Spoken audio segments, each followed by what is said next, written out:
Here we go. All right, let me go ahead and share my screen. All right. Share now. Okay.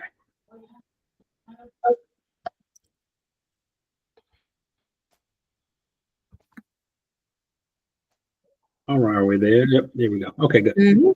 All right, like I said, we are in week number. Let's say session. Oh, that's not the right session. Okay, that's wrong. Hold on. Let me stop this share. No worries. We're at halftime. We should be singing some songs, and you got something for us, Tara? It's halftime. I don't. Where's the whistle? I don't. Oh, okay. You don't have anything. Okay. No, I don't have a song. All right, I think I got the right one now. All right, let's look and see. Loading. Okay, that's it. That's the one. Okay, so let's go back and share screen. And that's the right one now. As Ray Charles would say, that's the right one, baby. Okay. And I think it's loading.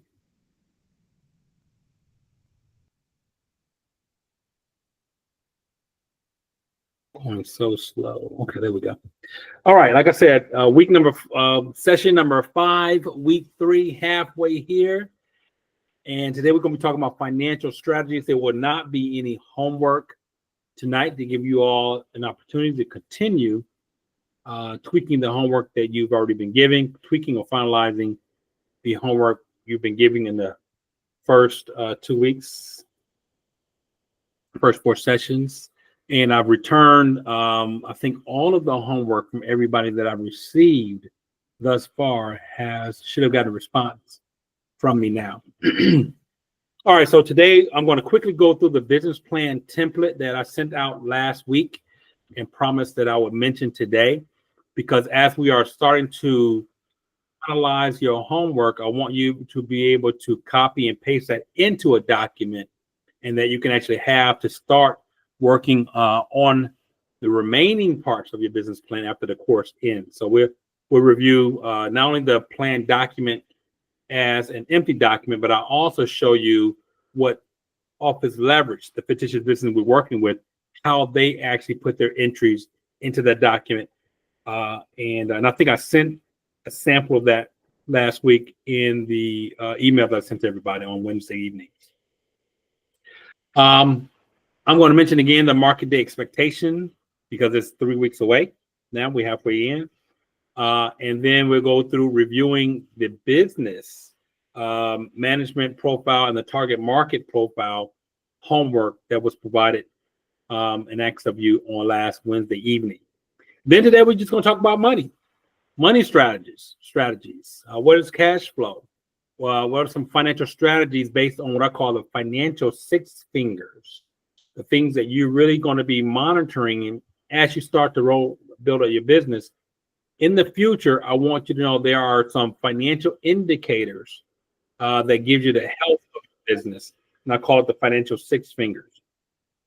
None of that's going to be homework, but as you are building your business muscles, I think it's really important for us to go into concepts, financial concepts that you can actually start to understand a little bit and feel and actually embrace that if these are 6 areas for you to really understand, it's going to help you really grow your business. All right. Then we'll do the preview of session 6 as normal. Right, let's get it going. All right. So let me stop this share real quick and bring up the business plan template. Share this, and this is going to be the blank template. Then I'll show you what it will look like. Okay. All right. Let's double check. Okay, you guys see. Okay. All right. So this is a blank template. I'm going to scroll down. This is just the first page where you can actually put your own image here. You can type your name on it. It's a Word document. The second page really starts off that says executive summary, and you'll see some of the entries that I put in last time I was talking about this. But you would actually see the business vision. As I empty this, the business mission, the business values, as we talked about in week 1, which was the homework. So if you were to come to this document and you've already finalized what you feel after all the drafts from your homework on the business vision for your company, you then can come and just either type in your vision or copy and paste it from wherever you did your drafts. Same thing with your business mission. You can come here to this document and type in your concise mission statement. Right? We really want to make sure that it's very short and to the point, concise about what is it that you are aiming to do for your customers. Same thing with your values. We actually have 3 to 5 value statements, and you can just put those there in your executive summary. Scroll up more. The homework assignment that you guys have been working on or finalizing now from last Monday was, what is your business model? So you want to copy and paste or type in the ingredients that makes up your business model profile, right? And your business concept, the same thing. Your market need, which was homework on Wednesday, right? And so again, the goal of taking the class is to find a strategy on how to fill out the different areas of your business plan. And again, we're working on the executive summary area to really help you feel comfortable and embrace this strategy of how you fulfill putting together the profile areas of your business plan. Market need was discussed again last Monday, and then on Wednesday we're going to talk about it today. Your business management and your business target market. So that's where you should be at this point. If I scroll down, you'll see once we pass the executive summary, you'll see there's other areas of your business plan that you really should be able to fill out after the course ends. We also have questions utilizing the example of how you put together your profile by answering some questions using 2 to 5 word answers. We actually have a composite of questions for these areas as well to talk about your company background. What is your vision, mission, and value statement? You can just go and copy and paste that from the executive summary. If you have a company history, certainly you can put that there. If you don't have one, you don't have to worry about that. There's another topic here area talk about industry overview. What are the things you know about your industry? A lot of it's going to be research information. If I scroll up, competition. Now it's time for you to go in even in more depth of your competition profiles than you do in your executive summary. But at least you can take from your executive summary information and reinsert it here. Like I said, you're beyond the executive summary. You're still going to be talking about the same information. You're just going to go a little bit deeper once you get into your business plan. But once again, we don't want to have a business plan course without at least giving you a document where you can actually insert your business plan homework assignment. All right, so I'm going to stop sharing this, and I'm going to show you an example of what Office Leverage would have inserted in their plan. So let's go back to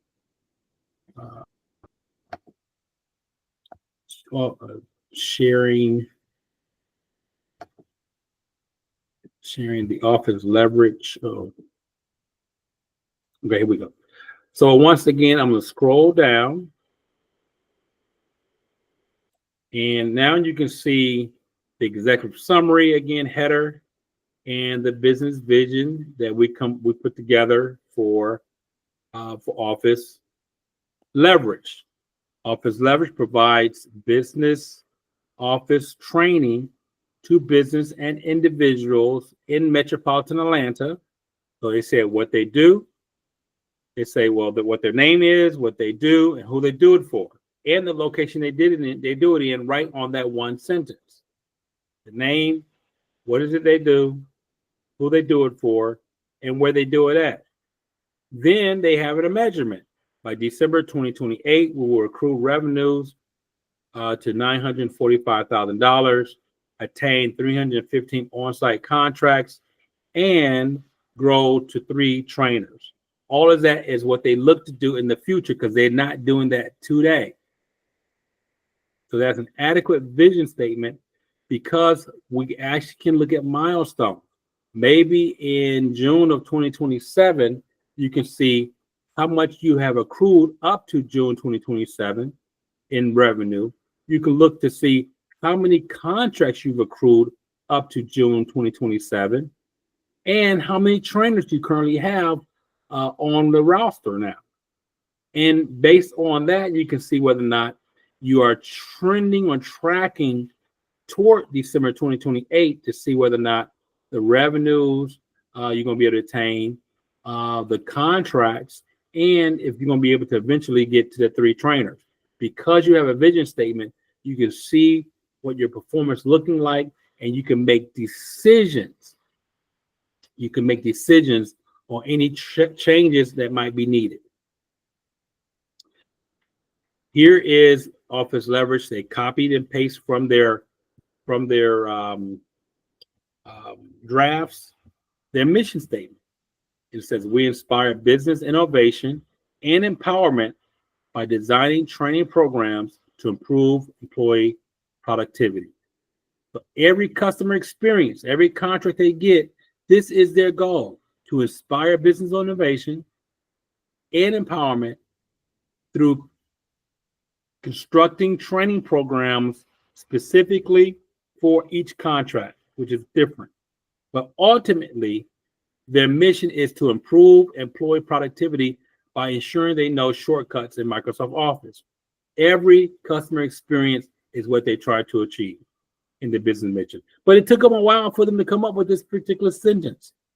They wanted to make sure it's concise. They didn't want to have 3 or 4 or 5 sentences or 2 paragraphs. They wanted to be exactly what they do. It doesn't have to be sexy. It can be just the facts, black and white. They copied and pasted right here in their business plan template.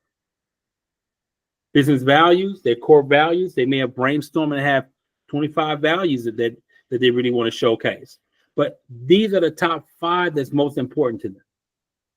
Innovation, customization, optimization, efficiency, and productivity.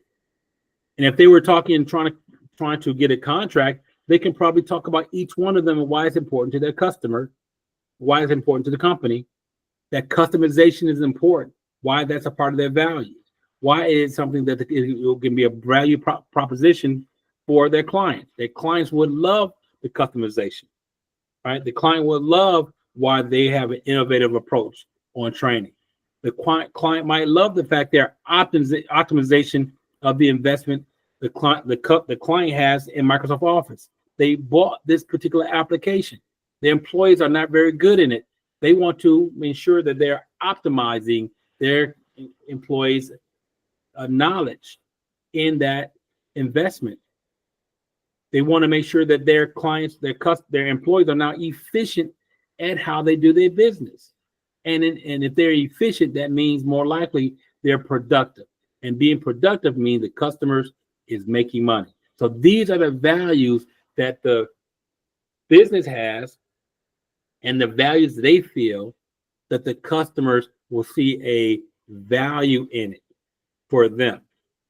So when you're looking at your value statement, you should be looking at not only as something that we embrace, but we find that we can explain each value to the point where the customers, the client would value. It's a value proposition for the customers. But you put it here. The next is the business model. They, again, Office Leverage, they had several drafts of their business model, ensuring the ingredients. They talk about who they are, what they do, something about the targets they're going after, the type of clients they're going after, how much money they're looking to make off these clients.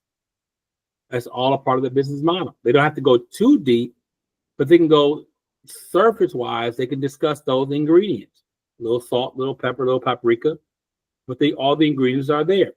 Office Leverage designs and facilitates custom Microsoft Office classes. They have a business development focus. That is what they do. Who do they target? We target learning and development managers who are responsible for procuring training for their company. Employee trainers typically approved by HR personnel in medium-sized companies and by owners of small businesses. How do they make money, or how much money are they making? Our primary incomes derive from custom training classes that range from $450 to $1,200 per session. Our webinars for individuals are $30 for a 60-minute session. That is a concise, straight to the point business model. Who we are, what is it that we do, who are we going after, how much are we looking to charge you? You don't have to go and have 4 or 5 paragraphs just to discuss your business model. Your business concept. What is your big idea? Why will people be attracted to you? Microsoft Office Leverage. They may have did 3 or 4 or 5 drafts before they came up with this one. They might even tweak this a little bit more, but right now it's good enough for them to put in their business plan so they can move on to the next topic. Their business concept. Office Leverage is a boutique training firm that specializes in Microsoft Office applications. It is what they do. How are they different? Well, unlike larger training firms with an expansive catalog of classes, our big idea is that we focus on the core applications that drive businesses today. Our big idea is that we approach our curricular design with the company's end result in mind, which is typically business development and servicing their customers efficiently. Our big idea is that how we train the employees creates a scenario where students praise our effective and patient delivery style. And all of this helps improve employee productivity, which is why the customers are paying us. They want a more productive workforce. But that's our big idea.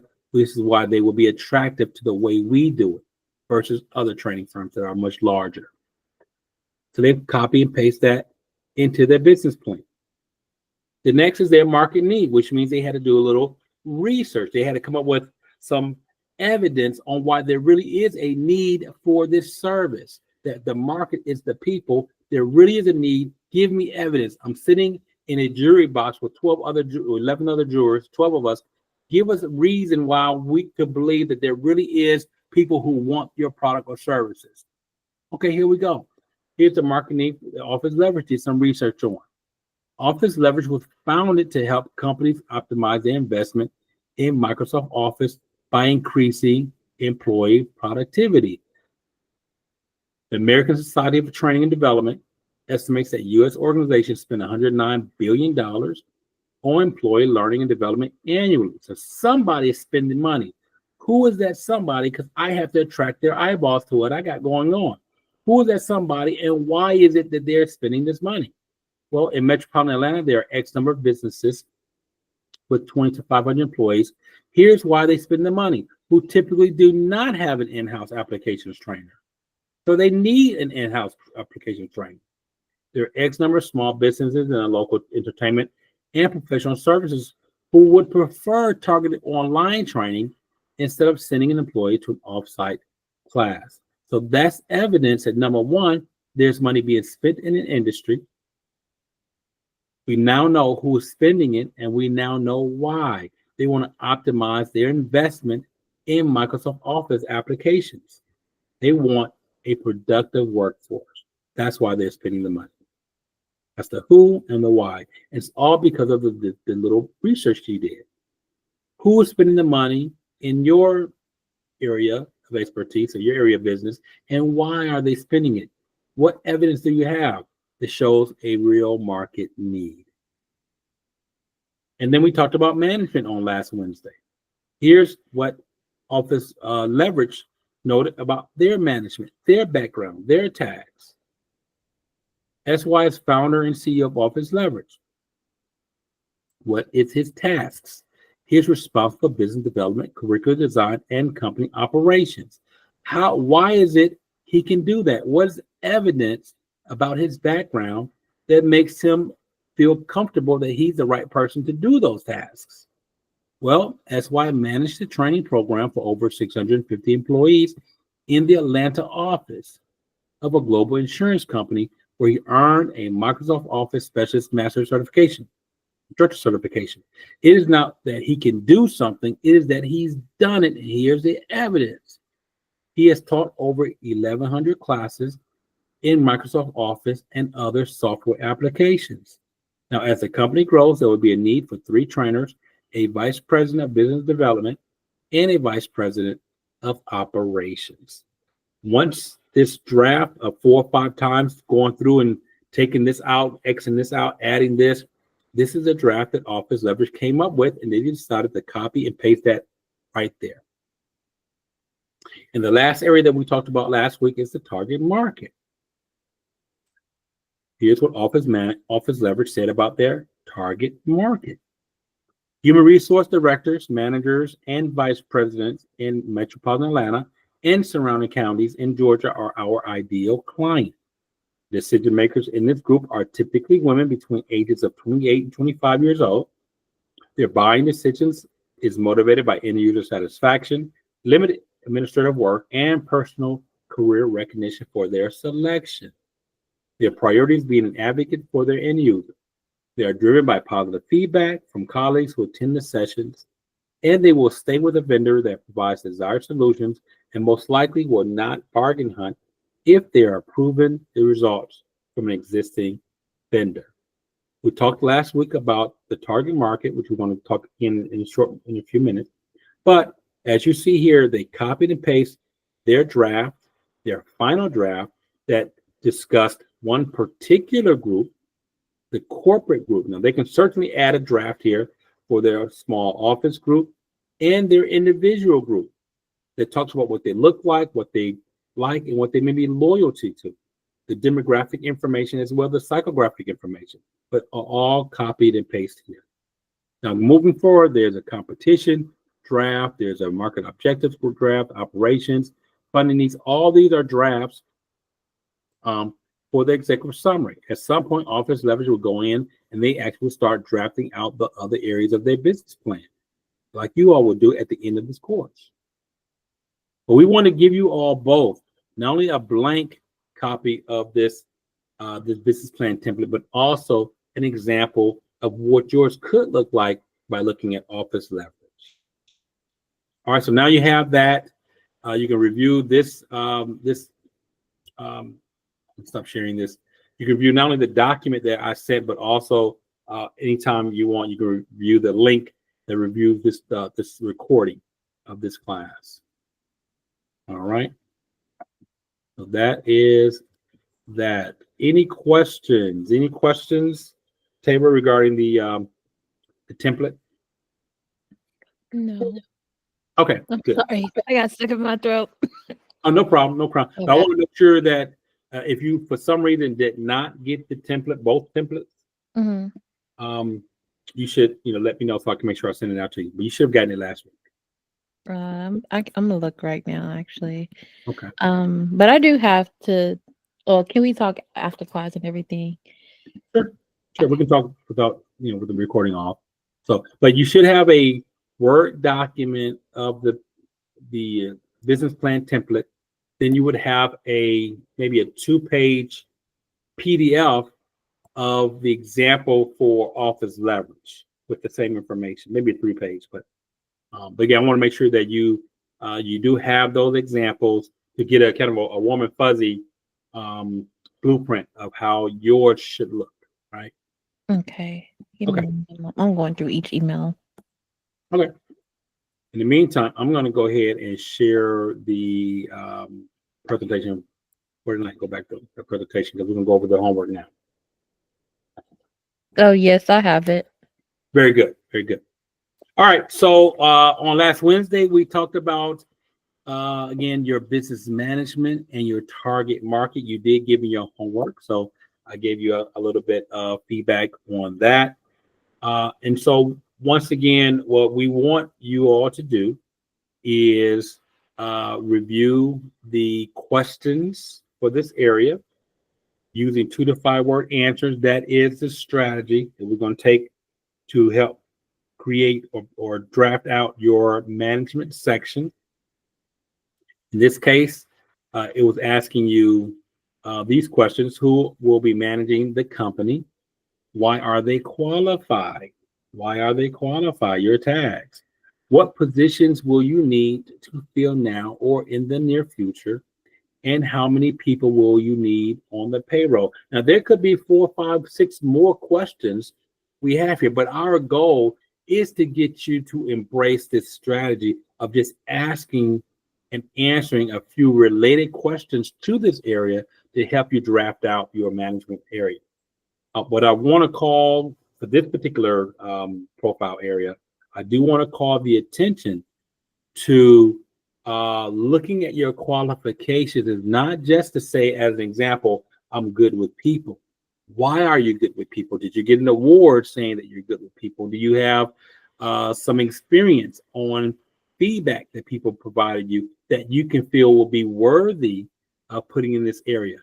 Also, that this business plan is really for you, is to help motivate you.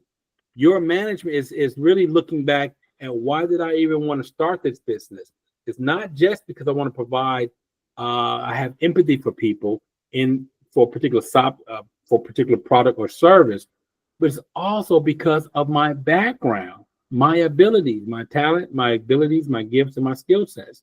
It's because of that, it gives me a sense of confidence that I can run this business and be the leader of this business. So as you're looking to brainstorm, I always say, go back to what really lit the fire underneath you on why you want to start the business in the first place and why you felt that you could do this. Not just because it can be done, but why you can do this, right? So in this case, the answers that Office Leverage gave was the person who's managing business of SY, and the qualifications that SY has is that there's 1,100 classes in his background that he's taught, and he also managed a whole center of 650 people. And he's looking to have trainers, business developers, and training coordinators to be on the roll on the staff with at least 6 people in the near short future. So then it again came out with taking those answers, putting it all together, bridging them with some clever statements, and having a nice, concise, maybe 2 or 3, maybe not even no more than 4 sentences that can actually make up your managerial background that you can plop into this executive summary. You can certainly go deeper into the business plan with more information, but for the executive summary, keyword summary, you want to keep it concise. So in this case, the result of the drafting came out to be SY is the leader and founder and CEO of Office Leverage. He was responsible for business development, curriculum design, and company operations. Previously, SY managed the training program for over 650 people in Atlanta office of a global insurance company, where he earned a Microsoft Office Specialist Master Instructor certification. That's important, I think, in this case, because he's saying exactly what I'm going to be training. Here's a rationale to prove that I'm actually a master at this. I couldn't necessarily say I earned a certificate in knowing how to mow lawn using a particular lawnmower, right? Because that has nothing to do with the business, right? I have a master in Microsoft Office specialist as a specialist master instructor certification, again, in Microsoft Office, which is what I want to train people on. He has taught over 1,100 classes in Microsoft Office and other software applications. As the company grows, there will be a need for 3 trainers, a VP of development, business development, and a VP of operations. And that's their homework. So the question is, who will manage your company? Why do you, off the top of your head, why do you feel that you're qualified? What positions might you have need to fill now or maybe in the near future? right? And how many people will you need on your payroll, including independent contractors, in the near future? So I'm gonna stop right now, and Tayron, just have you off the top of your head answer those questions, and you don't have to put it into a paragraph right now. But what who will manage your company, and why do you feel that you're qualified to manage your company? There's no right or wrong answers. We're just having a conversation. Okay. So of course, me, Taylor, will run the company. I feel like me personally, I feel like I'm qualified because I'm just great with people in general. I've never really got like a bad review from like people that I work with that I have bad customer service or anything like that. And of course, I know you were talking about something personal, like where do you come from? I know me personally, I come from a place where I didn't really have to. I really don't like asking people for things, but I like to help people when they need help. So I just want to actually help people and take some weight off their shoulders because of course the world is getting harder and harder nowadays. And to know that I can be of assistance to them and just ease their life. I feel like that's why I'm qualified. And I'm great with people, of course. Yeah. Okay. So what I would suggest is, let's say, how many different companies have you may have worked for in the last, let's say, 10 years? No, actually one. Okay. And what was the tasks that you had to do, or even your position? I work at a dentist and I work up front, of course. I answer the phones a lot and check people in. I do insurance. So yeah. Okay. And have you done any volunteer work for any company before? Or anything relative to the hospitality industry? So of course I did rent out my car. Okay. So like that was just Turo or something like that? Yeah, through Turo. So that Okay, was good. So I would lead with that. I would okay. lead with things that you've done in the industry. So let's just say for 3 years or 2 years, I've been in a car rental business, the personal car rental business dealing with Turo, and I've had excellent customer service where people loved my car, and provided great feedback in supporting people's needs. So I would lead with what I got going on in the industry. Of course, I wouldn't lead with working in the dentist office. Mm-hmm. But it's important to note that because you have done a lot of customer service directly with individuals in an office setting or not, it's important to note that as well. But I would certainly lead with your experience in the rental business, right? Okay. Because even though you're renting a car, it's still the industry is hospitality industry, and now you're bridging that experience and going into rental, the personal home rental, right? So that's what I would certainly lead with that, because it's easy to say I got a lot of customer service, but it's not specific to the industry, right? So I would lead with that. Why am I thinking about it like that, to be honest with you? And that's why we're here, to help you kind of think through, because a lot of times when you talk about management, we really want to do certain things, but how can I give people confidence that I actually can help them even better than people have been in the industry for a very long time? I can help them because the way I rent my vehicles, the way I make sure that I'm available when people need a call, say I got some issues with my car, or I'm texting them, how's the car run? Do you have any issues? The fact that maybe people re-rent with you periodically, that is really testament to how well people love your customer service, how well they like your business, is because I have a certain percentage of re-rentals, right? Okay. So those are some things for you to contemplate, think about as you start to tweak your management profile. All right. Okay. Very good. Thank you for offering your information. All right. Oh, did you want me to answer the other question though? Oh, sure. Absolutely. So in the future, I will need maybe about 5 to 10 people just for maintenance and housekeeping. Yeah. So what you want to say is not 5 to 10 people, because you want to specifically lay out not only how many people, what their tasks are. You may say, I'm going to need 3, let's say, in the next 2 years, you might want to have 2 properties. So if you have 2 properties, you may say, I wanted 5 people, 2 people to work on maintaining the cleanliness in each property. Let's say 2 properties, you got 2 people each, and you may have that 5th person is going to be the operations person, or maybe a scheduler who's going to be scheduling both people to rent homes, or managing the rentals, right? But you have a specific number of people to do a certain tasks, right? Okay. So just like an example that was given with office leverage, they said they need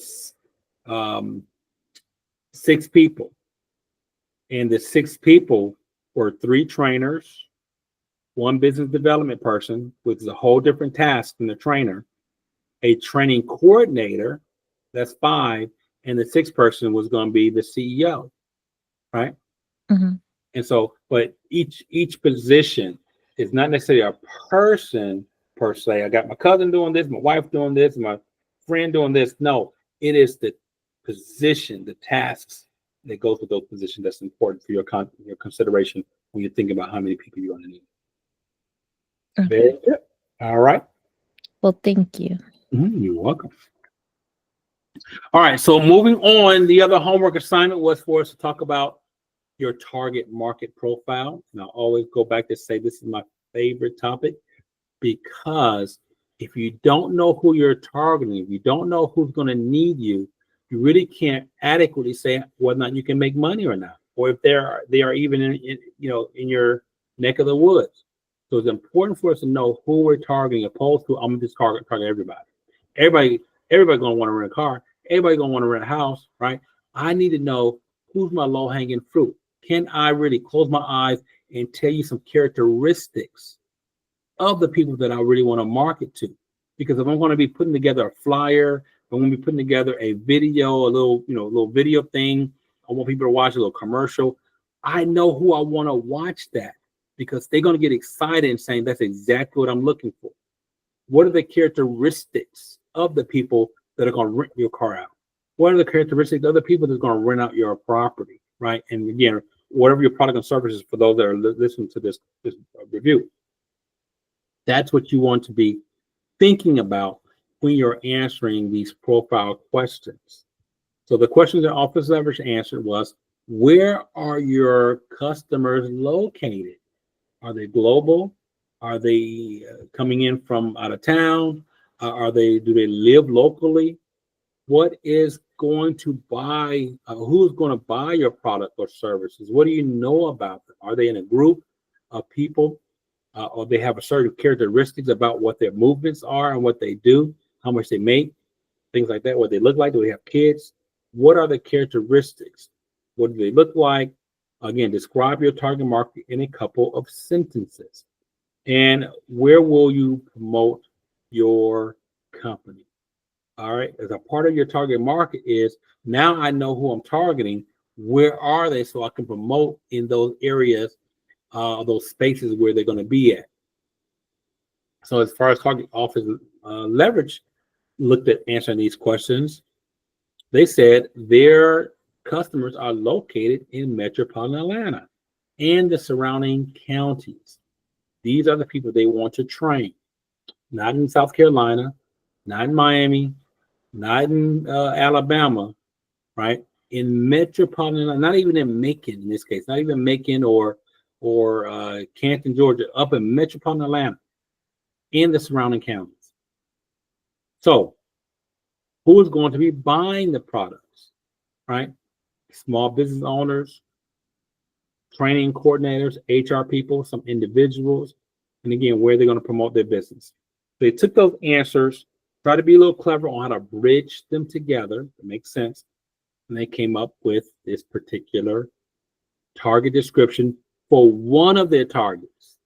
For one of their targets. In this case, it's not the individuals that this example is. This is not the small business target for this example. This is the corporate target, which is typically the HR director or IT director. So they said HR resource directors, managers, and vice presidents in metropolitan Atlanta and surrounding counties in Georgia are our ideal client. The decision makers in this group are typically women between the ages of 28 and 55 years old. Their buying decisions is motivated by end user satisfaction, limited administrative work, and personal career recognition for their selection. Their priority is being an advocate for the end user. They are driven by positive feedback from colleagues who attend the sessions. They will stay with the vendor that provides desired solutions and most likely will not bargain hunt if they are proven results from an existing vendor.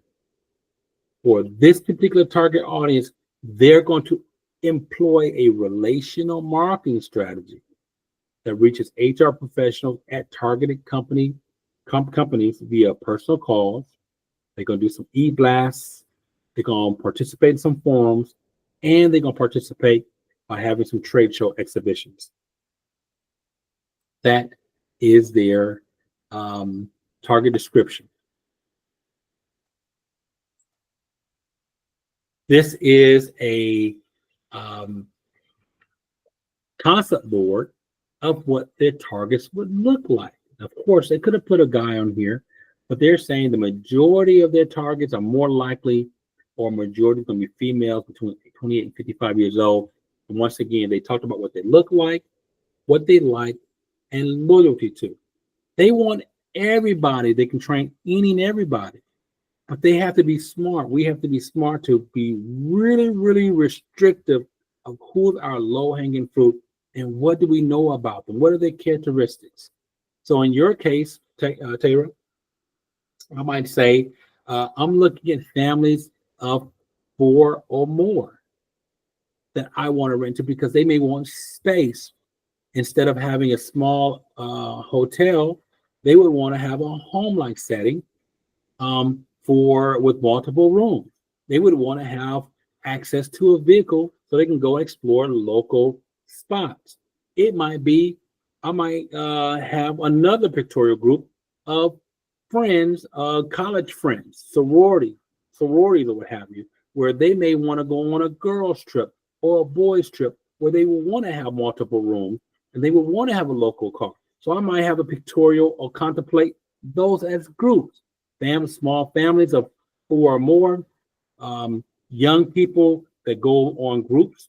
It might be a family reunion. It might be business folks who are looking for more spacious luxury, but also be able to save money instead of spending money at very luxurious hotels, but they can still get the luxury experience. So I can show multiple types of people that I want to promote to in that case.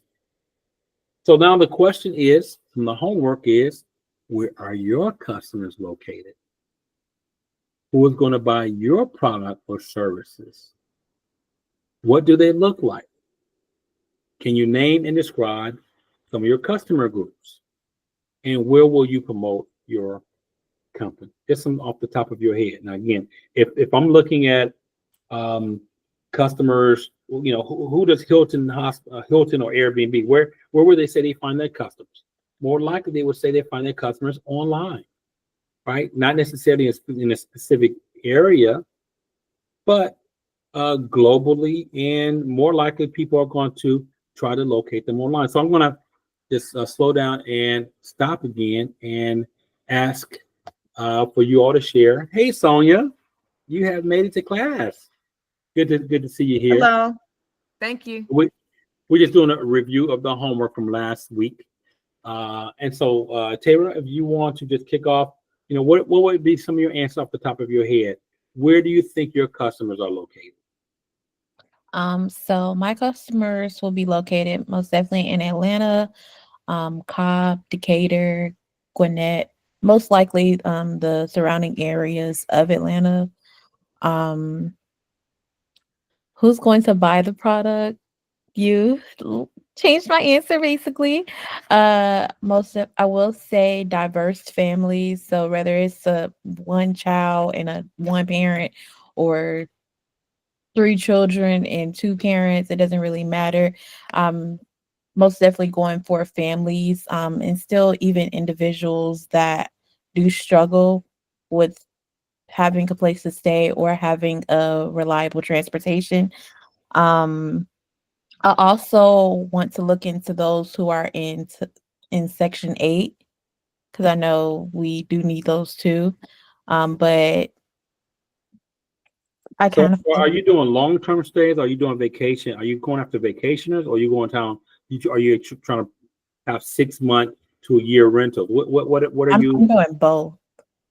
Okay, so you're really renting a home for Yeah, people to stay for a very long time. It's not short-term rental. correct. But I'm also doing like Airbnb for those that are coming in to travel. Okay, so you have different types of groups. So one might be I'm looking at business travelers. I'm looking at vacation travelers. And Mhm. here are the characteristics of the vacation traveler. Here are the characteristics of the business traveler. Here that I'm looking at long-term rentals. Here are renters, and here are the characteristics of the long-term rentals. So you will be able to break those three out, those three different groups out. And if Okay. you close your eyes and you want somebody to close their eyes and let me explain to you what they look like, you should be able to do that in your target market. Okay.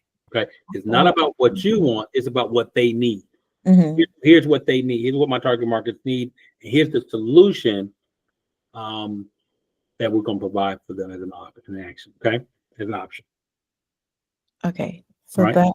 that explains the name and describe each customer group then. So I Yeah. didn't answer that question actually then. No. I mean, again, this is a review, so you can go back and start tweaking it so that you can better provide the paragraph for each section. So if I want to have one paragraph, it might be for the business travelers. Here's what they look like. Here's what they want. Here's what they need. Then I'm going to have another paragraph possibly for long-term renters. They may be people who are on Section 8. They want to be able to have a nice luxury-looking location without paying so much money. Again, they're Section 8. The government's paying you, and they're not necessarily paying you, but you want to make it affordable in this example, right? And then if you're looking at vacationers, you might say, I'm looking at people that's at least three, family of four, right? Because a family of two it might be better for them to go to a hotel. But the reason why you might be looking at people, a family of four or more, is because they want space. They don't always want to be in one room, right? Me and my wife and my two daughters, when they were 7, 8, 9, 10, 11 years old, I wasn't getting them in a room by themselves. They're going to be right in the room with us. I would rather not because I want have more space or I get a suite. But now that they're 21, 22 years old, they got their own room, right? But it's more expensive. It's too expensive me going to the hotel resort and I got a room for me and my wife and a room for them. I'd rather do an Airbnb. I'm saving money. Right. Right? Okay. So I'm staying for a weekend and the rooms are $200 a piece. That's $400 a night. Or $500 or $600 a night. The rooms are $250 a piece plus taxes and all the extra stuff, right? I would rather spend that on an Airbnb, and the Airbnb is $250 a night, and I got 5 rooms. That's how you're explaining it, right? Okay. For the hotel traveler, excuse me, the no hotel traveler, but the vacation traveler group.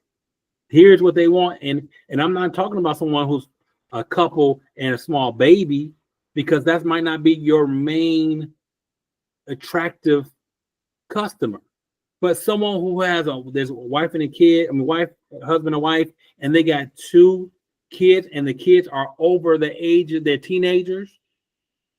Yeah, that's going to be ideal for them because the teenagers, mom and dad don't want the teenagers in the room with them, right? They want them to have their own spot. But that's the vision that you're looking at when you're explaining your target market. Okay. I'm gonna get that Make fixed. sense? Yes, it does. It does actually.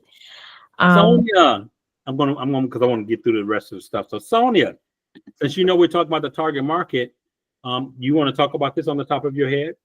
Okay. Who is your target market, and you can answer those questions there.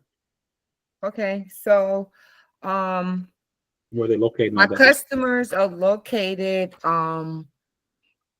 throughout the United States in different states. Who will buy the product? The product will be purchased by state, local, federal, nonprofit, and for-profit businesses. My customers also are people that receive SSI and SSDI, or may not be receiving but still live with a different ability. They will also be my customer. How I will promote and where I will promote: social media, public facilities like libraries. Like I have my flyers at local libraries where people can contact me.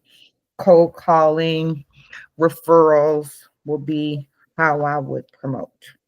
Very, very good. Very good. And so again, your customers are the people that's not necessarily the end user. Right. Your customers are the people who are going to be paying you. Here's the check from those individuals, or here's a check from the businesses, or here's a check from the nonprofit. The end user might benefit from your services, but not necessarily pay for them. Those are not my customers. I'm not looking at them. I'm only looking at how I'm going to promote to people who are going to give me a check. Okay, gotcha. Okay. Very good. So let me go ahead and thank you all for the participation in the homework. So you can go back in there and tweak things you need to tweak. All right, so now we're going to talk about financial strategies. There's no homework tonight. Once again, I want to always bring forth information about money. Money is sometimes the second intimidating thing about your business plan. The first is probably just doing the business plan because it seems like it's over. It's so much I got to learn, so much stuff I got to put in here, and I don't really know how to start.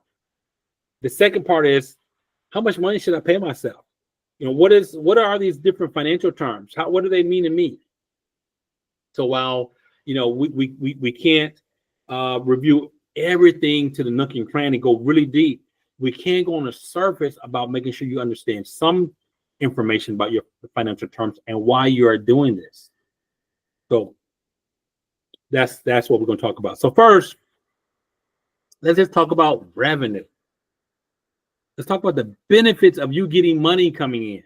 So just imagine people are renting your cars, or people are now paying you to go and help staff folks with different abilities. Money is now coming in. What is the benefit that you get as a business or as a person, as a leader of your company? What are some of the benefits now that you have a cash flow, positive cash flow business coming in? What are some of your benefits you can think about? This is just open to both of you ladies. So Sonia, we'll start with you. Could you repeat that again? I'm sorry. Just to close your eyes. We're 2 years into your business. You got positive money coming into your business. What benefits? What are your personal benefits? What are the benefits to the business now that you got a successful cash flow, positive cash flow money coming in? What are some of the benefits that you can think of now? You're smiling.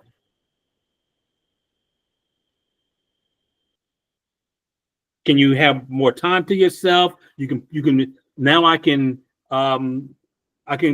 travel personal and go on. I don't have to tell anybody if I can get off. That might be a benefit. I can set my own time. I can hire people. What are some of the benefits of now that you have money coming into your business? For me, the benefit is that I don't have to work a 9 to 5 anymore. I have a flexible schedule, and those are two things I could think of. Okay, Taylor, what are some benefits now you got money coming into your business? What are some benefits that you can smile about or brag about? Things that you can do now. It would be most definitely traveling more, buying whatever I want, helping those that need help, of course, and not having to answer to anybody and get up at 7:30 in the morning and stuff like that. But just working on my own time, me being the decision maker of everything. So yeah. So you have some autonomy. Now there between today and that point, there's a lot of grinding that's going to happen. There may be a lot of early mornings, right? There may be a lot of flying places just to learn about business, right? Learn about your industry. So there may be a lot of grinding coming in, right? Grind time, right? Because a lot of times you will find that people spend more time building their business than just being an employee. There's a lot of time. There's a lot of, right? But you want to get to the point where money is coming in so you can become your own boss. I can now quit my 9 to 5 and actually I have a 24-hour business, right? Because even when I'm sleeping, I want to be making money. I have to get it there. But I feel great that money is coming in because I can be my own boss, right? I can have now personal fulfillment opportunities now that I'm my own boss. It can be scary in certain cases, but the more I learn about my business, the more it's not as intimidating. I can have financial rewards personally, but I also can maybe help some family members. I can help some friends. I can maybe help my community by donating here and there because my money, my business is positive income coming in. I'm meeting all my targets, my financial targets. I can give myself flexible hours. I can work when I want to work, not that I have to work. And maybe I can work anywhere. I can work anywhere. It is virtual. Absolutely, you can work anywhere. I've worked from Mexico. I've worked from Africa. I've worked from Brazil. I've worked from different countries. I've worked from different states and different hotels teaching this particular course because of the ability to generate revenue anywhere, and that is positive, free-flowing money coming, funds coming in. But there were times where things were lean, where I had to work a different job, or I had to have other things coming in order for me to meet and be independent. And we have to understand that. So that's the benefit of generating revenue. So if I'm thinking about that, I'm thinking about those nice things. And as you all were just talking, I'm sure some smiles will come over your face when you start thinking about, here's the things I can do. You get some excitement. Keep that excitement, keep that energy, because going through this course, understanding the topics, taking advantage of some of the things Greater Works have for you, some of the programming, it's going to allow you to do those things that you're thinking about right now. It's going to allow you to have the income coming in, generate income. Now, what about the business not flowing like you want? All of a sudden, it was flowing good, but now the money is not coming in like it needs to. What's some negative impact of the revenue not coming in like it should? What are some of the negative impacts? You'll have to go back and probably pick up a job or two. Like for me, I'm in the process of applying for a job because I want to I want to have more money to put towards my for-profit and my nonprofit, and working this job for a little while will gain some more skill, expertise, and also generate some more revenue that I could pour into my two companies. Absolutely. That is some of the negative ramifications when you're running your business and the money's not coming in consistently or as you're looking for it to. What about you, Sonia? That was Sonia. I'm sorry. Yeah, that was her. The negative impacts, well, for one, not being able to do what you want to do when you want to do it, because you don't got no money. And then trying to find ways where to get money to be able to continue your business, and just figuring out what happened, what went wrong, what do you need to resolve that issue. That's what I can think about right now. I absolutely love that last point, that you have to try to figure out what went wrong. Why? Because we are decision makers, right? And that's one reason I brought the vision statement in week 1 is you have to be able to say, here's where I am. Are we going to be able to get where we need to be? Is money coming in? If not, what went wrong? What decisions do we now need to make to get money coming in here? So yes, we do have to be able to, one of the impacts is trying to figure it out. What are we not doing? What do we need to do? Right? I might have to pick up some hours here and there.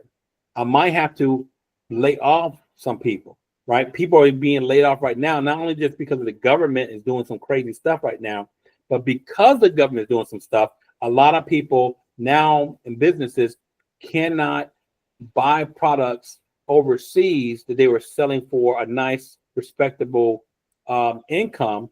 And now they have to lay people off because they have to increase the prices of their items. And they can't pay people. They may end up, I know one caterer, not in this example I'm talking about right now, but one caterer that the prices of eggs or prices of food went so high that some of the type of customers he's going after, he can't go after now. He has to go after the high-end customers, the football players, the basketball players that want to do catering stuff. And now he has to take a part-time job. And he can't just work his catering business as he used to. So there are consequences. It doesn't mean that we have to, stop our business, but we have to maneuver around things. And the biggest thing about no money coming in is that I got to figure out why. It's just not changing how we work business, but I have to figure out why. What changes that we need to do? What different target markets we need to go after right now so that we can start working on our business. So going back and reviewing is really important. So, here's just some common answers that we get on this question. We have to reduce the hours. We may have to and pay, elimination. More of my time is going to be taking up now trying to recoup the lost sales. That might be a scenario, right? Less money coming in mean a reduction of productivity. Our business, we're not as productive as we want to be, or people are not as productive. We may have to work longer hours now, or spend more time on driving revenue for the business. So we have to change what we do. And in some cases, unfortunately, we might have to shut the business down or sell the business to someone because loss of revenue. So we don't want those situations. A lot of times people are taking this class because they never really did a business plan, or they never really worked the plan that they put together. They just put the business plan together so they could say they have a business plan, but didn't go back, refer back to it on how they want to run their plan. And the business didn't go well. So they come back into this class and say, I need to redo because revenue wasn't coming in. So our job is to really embrace the fun atmosphere of when money is coming in and the conversations about what I now can do, and embrace, if no money coming in, let that be a motivator that I really want to put this business plan together so that we actually don't run into the situation that we don't know what to do when the income is not coming in as we planned. We now know how to make some decisions to go through the rough times, because every business do, to come out on the opposite end where money is now coming in. So one of the things that we really want to just bring to your attention are there are some business 101 situations that you have to understand, or you have to go and get certain things. So, this is just a list of 11. It could be 25 items here, but for the purpose of our time, I'm just going to list 11 items here. When you're looking to start your business, some of you already have this if you've started business before, but you're going to need an EIN number, employee identification number for your business. What does that mean? It's just like your Social Security number that you give to employees for your W-2s. EIN number is the employee number, or the Social Security number, if you will, for your business. Essentially, it's all about IRS. It's all about our government want a piece of the money that you make, and they want to have a number to associate with your business so they can collect money. But all of our business need to have an EIN number. And if you don't have an EIN number, then you're going to end up using your Social Security number to track your wages for your business as a sole proprietorship. We also want to register our business. Business 101. Register our business is something that we do. Register it with the state or with a state and determine what entity, which we will talk later on in the course, what entity you're going to register your business is in: LLC, S Corp, C Corp, sole proprietor, so on and so forth. We're going to open up a business bank, and typically your banks are not going to open it up unless you have an EIN number. But we definitely want to have a business bank, even if we're not making money now. They may tell you put in $25, $50, $100 just to start the bank account, business bank account, but they won't open it up without an EIN number. Most of us who are, looking to have a robust business, at some point, you may want to have an accounting software to keep account of your transactions. So a lot of different accounting software out there. We do have a business advisor, a tax advisor that is the CFO for Greater Wealth Works. He more likely than not will be speaking to you all during this course, but he can recommend some accounting software. Some of you all may have heard of, it went in my head, one out my mouth. I was gonna bring up one. Okay. And you all have any accounting software that you work with before that you can bring up? That you're familiar with? I'm familiar with QuickBooks by name, but I don't have it yet, but I'm working on getting it. So there you go. QuickBooks is actually what I was thinking of. That's the most common one. Why? Why do they name it QuickBooks? You think about it, they named it QuickBooks because people want things quick, right? That's a really positive name, and it probably grew that business to be a billion dollar quick business because people want something quick, and if it's quick, it's easy, right? And you start thinking about financials and cash and things like that, and running your business. We want to hit the easy button. So the name QuickBooks was a great name, and we know we're talking about your financial books. You need to know your books, right? And so they designed QuickBooks so that they can say as easy as a fifth grader can do it. Well, if a fifth grader can do it, because keeping track of your financials is intimidating. If you say a fifth grader can do it, then I know I can do it. So I want to buy the QuickBooks and see how it goes. A lot of people buy the QuickBooks and they don't even learn how to do it. So whatever accounting software that you eventually go toward, you got to be master at it, but you want to be as understanding it as best as possible. And then they say develop a bookkeeping system. A bookkeeping system that's a little bit different than the software system. Some of us use physical paper to write out and have little columns, write out your entries. Some people use Excel as a way of keeping track of certain things related to your business. But a bookkeeping system is great, so you can actually compare what maybe the software is saying versus what you wrote to make sure everything is coming out as it should. Number 6 says connect your business bank account to your accounting software. Again, that's making an assumption that you now running your business, you have electronic documents your business bank is sending you about the transaction. And if you are able to connect your software to the banking software, then it actually is just giving you an ease of having these entries automatically be made on your behalf through that software talking to each other. So you don't actually have to go in and do double the work. So that's why they're saying in terms of business 101, some of the things that you can look at doing somewhere down the line. Number 7 is talking about keeping track of all of your business related receipts. That's important because you are essentially either putting in transactions into this banking system or a software system. You want to be able to take advantage of write-offs. You want to be able to give proof of the things that you said you did. And so being able to keep track of it and whatever that looks like is important. I've decided many years ago that I would take pictures of my receipts.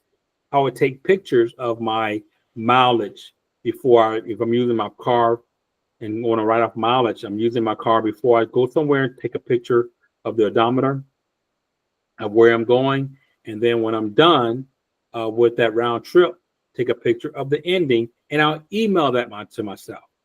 The heading might be mileage or whatever, gas mileage for today. Because of emailing it, I know I'm getting it the same day I did the running around. and then I will get it and I will put that email into a folder on my in my email somewhere. There might be tracking mileage. If I'm going somewhere on a flight, I might take a picture of the airline flight or the rental car or whatever and email that receipt to myself so that I keep track. So I'm give the stuff to my accountant and say, here are the things I want. I've done. You let me know what I need to write off. I don't know everything. But keeping track of those receipts by taking pictures of it and emailing to myself is great for the date that I've done something. It's automatically going to give me the date and allow me to recall certain things, right? So I can always still have the physical receipt put somewhere. But sometimes, if I had receipts inside my glove box or whatever, I go look for it, and guess what? It didn't faded out. The sun got to it. The heat got to it. I always want to make sure that I have a backup to get my receipts. So that's just one thing that I've done. Set up payroll system. That's in case you're going to be hiring people. I might set up a payroll system, even if it's just 3 people, me, myself, and I, just so that I can actually track what the business might owe me, even if the business is not ready to pay me yet. They still owe me that money. So when the business starts going good, I want to get paid all the hours I work building this business. Determine how you'll get paid. That's important. There's typically a percentage that a lot of companies like to say for different categories of the business. If I have a mortgage, I have to pay, or rent, I have to pay a percentage of the income or the revenue. They may say, I want my mortgage or rent to be 3% of my revenue or 2%. I might want my payroll to be 13% of my income. If I have my payroll 50% of my income, that's too much. If I'm making $5,000 on a sale, I don't want $2,500 of that to be what I pay myself, because the business needs to make money and they need marketing or whatever. So I have to be really careful or what percentage of the income I want to be in the payroll line. Determine or establish sales tax procedures based on what you're selling, your product or services. Determine whether or not they're you have to pay taxes on them, and so what is the local area saying what your taxes need to be. That's something to understand. And again, determine your tax obligations. So those are things you will work with a tax accountant so they can help you, let you know. But that's just all a part of business 101, getting started in business. And that's why Greater Wealth Works is with you, because you may not know all these things, but you have a business partner in Greater Wealth Works, and you have different consultants that can help you with all this business 101 features.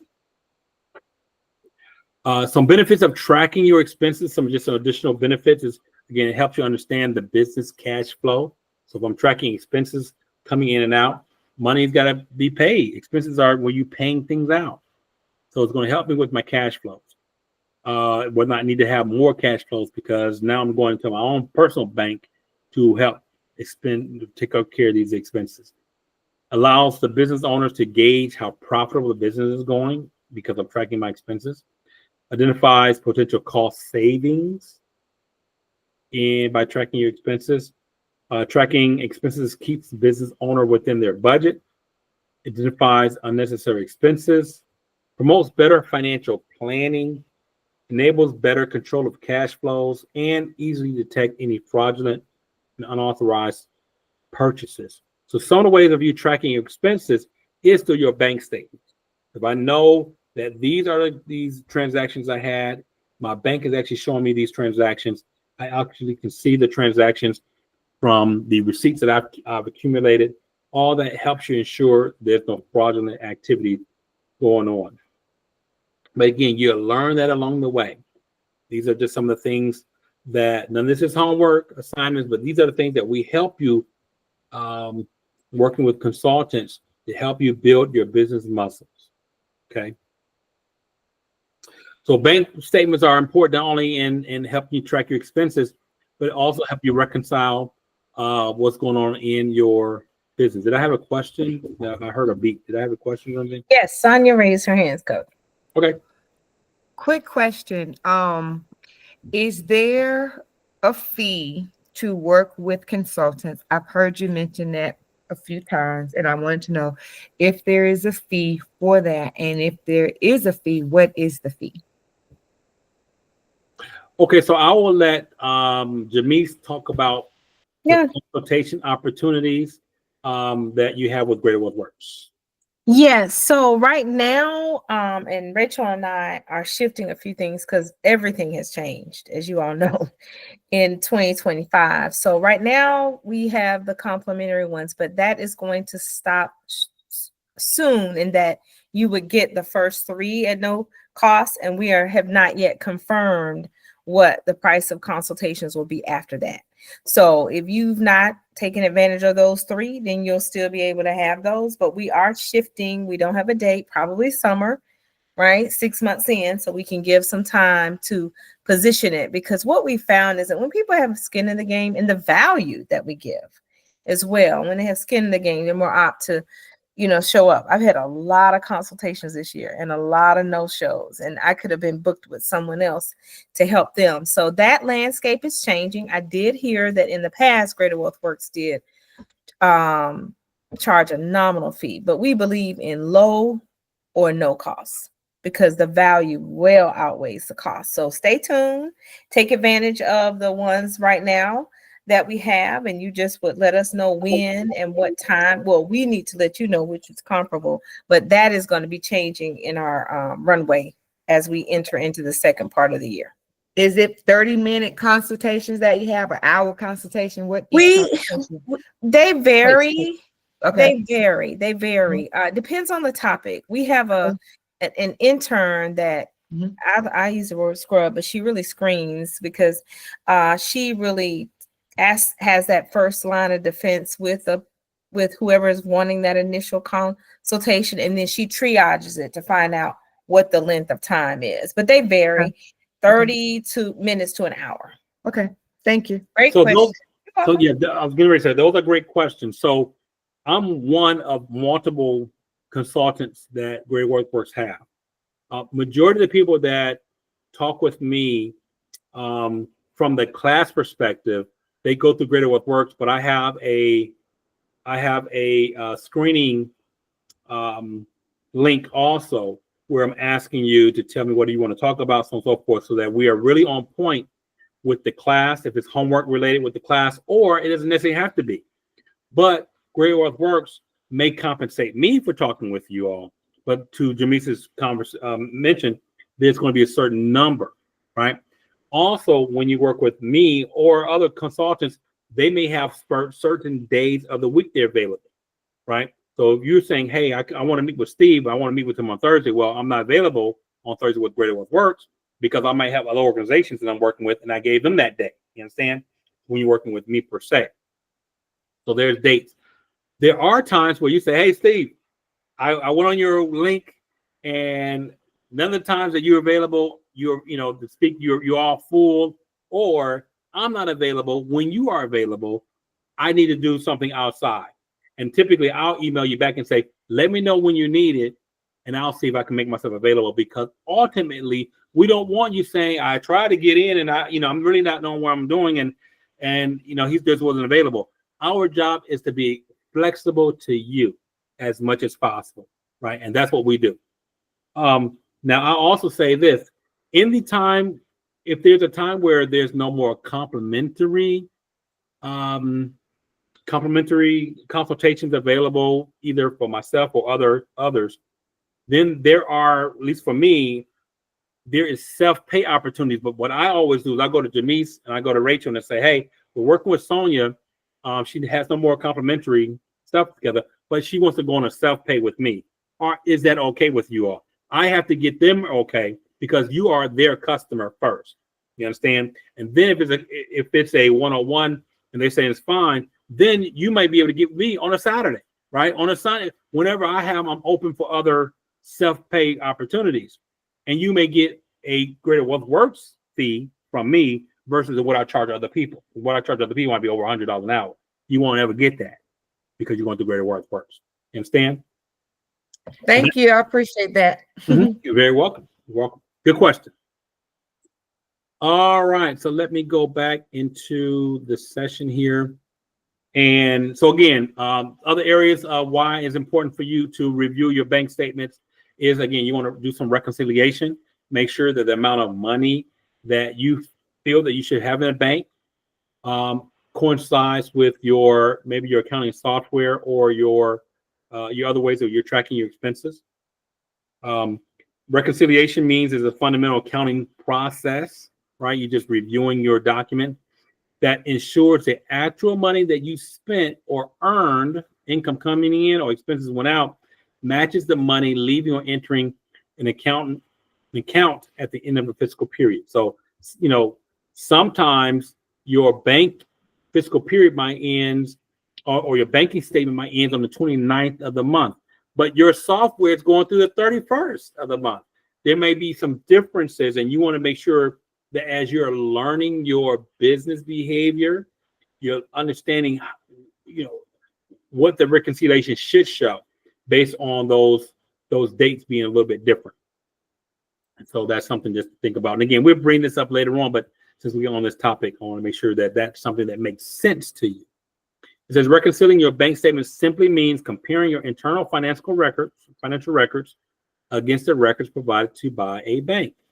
This process is important because it ensures that you can identify any unusual transactions caused by fraud, or we're human. Sometimes we make accounting errors. But it's important that you are trying to track where the money is.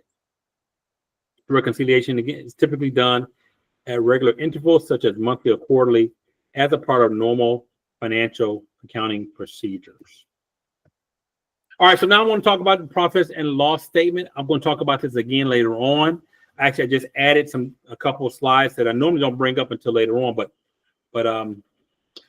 so for some folks, hearing the word P&Ls or profit and loss statement is a little intimidating, but you still want to know what it means.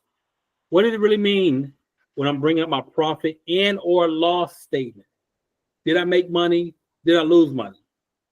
So a profit and loss statement includes a business revenue line, a line called cost of goods and services sold, or typically called cost of goods, but I just added in service because sometimes you're doing a service and not necessarily a product. But cost of goods sold as a line. Operating expenses. It means money I got to go out for the cost of operations. Cost to operate this business. What are my operating expenses? There's a line there. I have to pay interest in some cases, not all cases. But is there any interest I need to pay out? There may be a line item for there. Any taxes I got to pay to Uncle Sam out of the money. I sold a chair for $100. What are some expenses I got to take out of that $100 revenue? I got to take out the cost. I had to buy the chair for me to sell the chair. So what was the cost of me buying the chair? I got to take that out of the $100. Are there any operating expenses? Oh, I had to put a box I had to put a chair in the box. So I had to store the chair. I had to pay a storing fee before I sold the chair. That might be operational expenses I got to take out of that $100.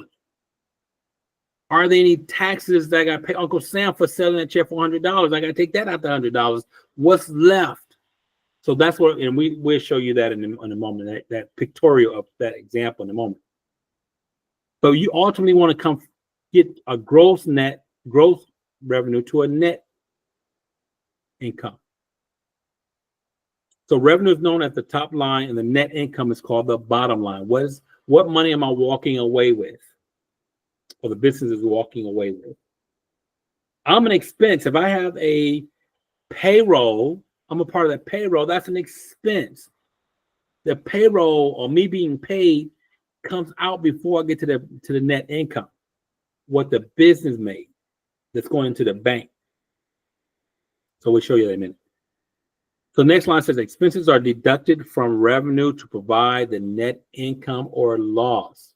Expenses are deducted from revenue to provide the number that shows your net income or it's going to show a number that shows that you lost money. Of course, the goal in every business is to show a net income, not a net loss. So small net income relative to revenue indicates that the company can keep the light on. We didn't make a lot of money. We made a little bit of money, but our expenses are paid. Our light bills paid, gas, mortgage, our employees were paid. That's what that's saying. So it should look for ways to increase the revenue and or reduce expenses. So what does that look like? You will see this slide again later on. I actually just added this slide today because I want to, again, just give you a pictorial. But you have that revenue, that money, the income that came in, but I got to take money out of that income. So I got to take the cost of goods sold out of that income. And when I do that, I'm going to have a gross revenue, GR, gross revenue. So that's going to be on your P&L statement. What is your gross revenue? Well, that means I had to take the cost of the good out of that revenue line. So now I have a number, that gross revenue. But now I got to take stuff out of that gross revenue. So here are the operating expenses. I might have to pay for admin to come and do some stuff. I might have to put some money in my marketing to get this chair sold or whatever. I might have some other operating. The lights are on. I got to pay for the lights. I got to pay for storage or whatever. There's some other things I need to pay to help me operate this business. Operating expenses got to come out of that gross revenue. So gross revenue minus the operating expenses is now another number. It's the number before I take taxes out. So it's income before I'm taking taxes out to give to Uncle Sam. Gross revenue minus operating expenses is income before taxes. So now I got to take the taxes out of that final number. Uncle Sam saying, hey, the gangster, I got to get my money now. And we don't know what the tax, every city or county may have a different tax number. But in this example, if taxes was 20%, I got to now take 20% out of that income before taxes number. And then that final number minus what that dollar tax number is, that final number is my net profit. So let's put some numbers to that.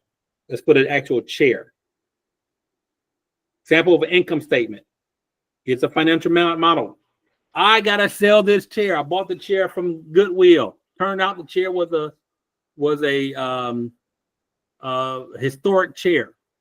I bought it for $25. Turned out somebody, hey, you got a great buy. You know, this chair is worth, $200. Okay, if it's worth $200, I'm gonna sell it for $100. I bought it for $25. I'm gonna sell the chair for $100. So they said this is a fancy chair. So now I sold it for $100. Sonia bought it. Tara sold it, got this chair for $25. So Tara selling it for $100. She bought it. I'm sorry, I'm going to get it right. So Tara bought this chair for $25 from Sonia at the Goodwill or at Sonia's business, furniture business. So Tara now decided to sell it to somebody else for $100. Sonia got her $25. She's gone. What did Tara make? Well, her gross revenue is $75 because she got to take the cost of goods sold. The cost of the good that she bought was $25. The cost of the good was $25. She got to take that out to $100. So her gross revenue was $75. But guess what? In order for Taylor to sell that chair for $100, she had some operating expenses. She sold that chair for $100 to Jamise. Jamise bought it for $100. But how did Jamise see the chair? Well, Tara had some admin expenses. Maybe she hired a intern to develop some marketing material. And maybe she had to now pay to put the flyers somewhere on social media or wherever. But she had some marketing expenses. But Tara also may have had to buy a chair cover or a box, or maybe she had to put the chair inside some type of storage place. But Jamise saw the advertising some kind of way. So all of that operating expense, Tara got to take that out, that $75 that she made. So maybe there's $10 for her, paying the intern. Maybe there's $20 for the marketing somewhere, some of the marketing stuff. Maybe there's $20 for storage. So 20 plus 20 plus 10, that's $50 of operating expenses just to sell that chair for $100 to Jamise. So now she got to take that's gross revenue minus the operating expenses. The gross revenue was $75. The operating expenses just to get that darn chair sold was $50. So what's the income before we give Uncle Sam their money? $75 minus $50 is $25 now. That's the income before taxes. And we just found out in Decatur or in Atlanta or in Fulton County or wherever, the taxes is 20%. So now we got to take 20% out of that $25 and give it to the gangster we call IRS. They want their cut. So if $25 is what I made, times 20%, that's $5. Uncle Sam want that $5. So what's my net profit? $25 was the income before taxes, minus the taxes, which is $5. So the business made $20. The business made $20. So let's take that $10 in operating expenses. Maybe $5 went to the intern, and maybe me or Tara, being the owner, she's going to pay herself $5 out that chair. $5 went to the intern, $5 went to herself. So the payroll was taken out of the operating expenses. So Tara already got paid. The business made $20. That's your profit, your income statement. Let's go back and say Tara is selling that chair for $100. But all of a sudden, nobody's selling it. Nobody's buying it. Jamise is, she saw it, but I'm not sure if I'm going to pay $100. All of a sudden, Tara decides to have a fire sale. She brings the chair all the way down from $100 down to $75. Now, Jamise buys it for $75. What has happened now? The chair still costs $25. She bought from Sonia. So I got to take that $75 that I sold the chair for Jamise minus the $25 that I bought the chair from. And so now my gross revenue is $50. My gross revenue is $50. 75 minus 25. I still get those operating expenses. I paid myself $5. I paid the intern $5. I spent $20 in marketing, $20 in storage. My gross revenue was $50. $50 minus $50 is zero. I didn't make any money. So 20% times zero money made is zero. I didn't make a profit. I actually may have lost some money because of the operating expenses. I might have to claim a loss on this. There may be no profit. There may be a case where I actually lost money. And there's a negative. I still had to pay Uncle Sam. There's negative money there. Because all the effort. So again, that is what be shown in a document like this. And I want to make sure that as we're building your muscles, this is not as intimidating. Now that you can actually put visuals and money next to the theory of these words. All right. So moving forward, there's another document called a balance sheet that you're going to become more familiar with. A balance sheet typically is a term that shows or refers to a financial statement report that shows your assets. So in your case, Tara, let's say you bought furniture inside this home that you're going to be renting out to people. You bought a car. You have paintings and stuff on the wall. All those have a value next to it. What are the values of all these assets? You may actually have money in the bank, liquid money. Those will be shown up on your balance sheet. If you have someone who's investing in your business, they may have equity. At some point in time, that might be showing up on your balance sheet. So there's assets, but there's also liabilities, things that you owe. Those are going to be shown on your balance sheet as well. So in short, balance sheet is a financial statement that provides a snapshot of what a company owns and owes. And it also may show, if you have investors, what their investments are. So I'll say that real quick. All right, the last area, I got 20 minutes to go. The last area that I want to talk about is what I call the financial six fingers. Financial six fingers. And the reason why I bring this up is because as you start to build your business, I'm always talking about the ability to track something. We talked about your vision statement back in week 1, and we said, why do we want to have a measurement in your vision statement? Because you want to be able to track your progress so that you can make decisions on I'm going to go faster or we're going at a good pace. You want to always be able to have milestones where you can look at and track yourself. Well, your financial six fingers gives you certain things in your financial life that you need to be tracking to see how healthy is your business.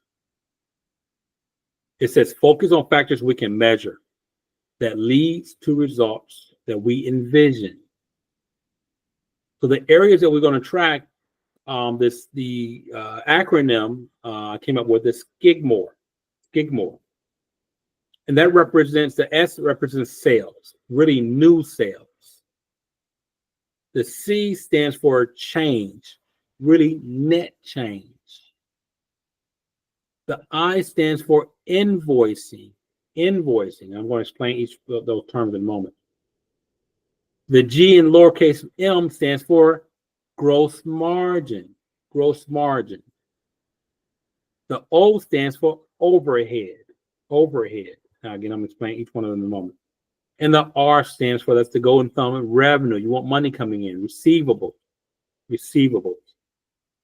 So let's talk about the